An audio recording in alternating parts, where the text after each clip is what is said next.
Because of technical difficulties with our web stream on a couple of weekends, we've decided that we want to make sure we have backup video recordings and backup audio recordings.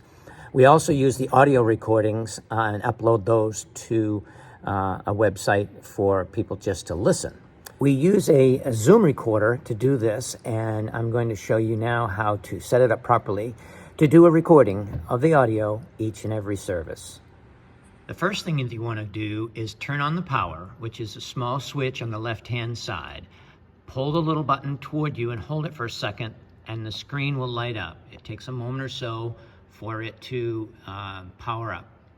Next, you want to make sure that there's a recording card inside the slot. So this little cover opens up and there's a card inside, an SD card for recording purposes. Just make sure that you have a recording card inside that slot. At some point before the service starts, you want to make sure that you start your recording.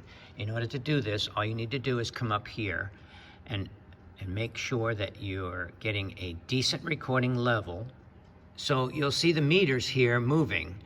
I'm going to turn up the recording level on channel 1, and if you get a meter that looks something like that, you'll need to adjust your recording level.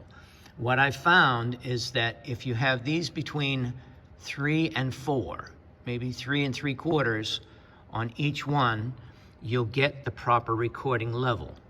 Again, you want to make sure that you're getting recording levels, proper recording levels, and you set your record level here.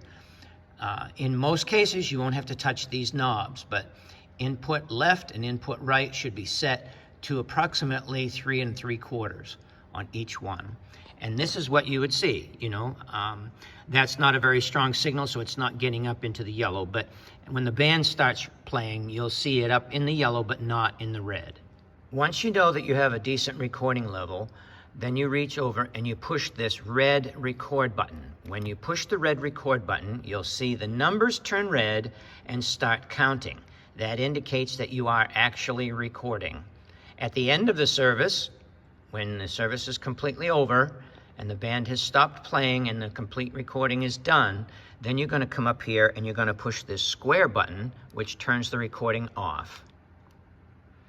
When you've finished your recording and you've stopped your recording, you're going to want to turn off the power. And all you do to do that is the same as turning the power on. You reach up and pull the little power lever down until the screen goes blank, and that turns off the power to the recorder.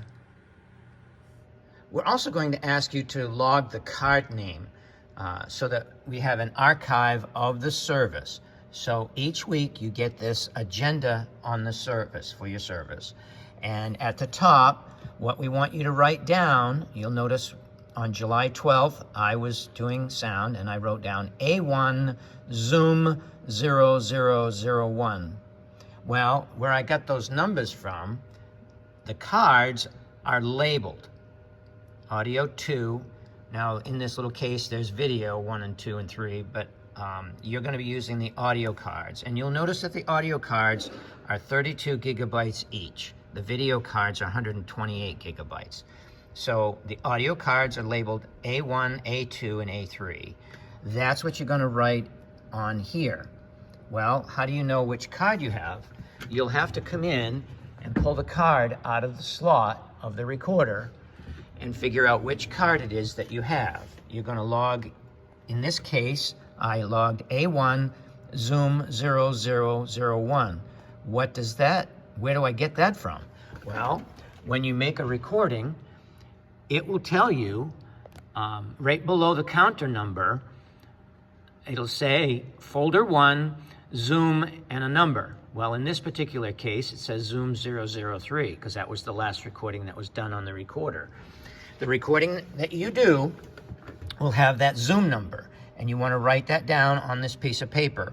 We're going to keep this agenda for archive purposes so that we can go back and find certain things from certain services down the road if we wanted to do some editing or whatever.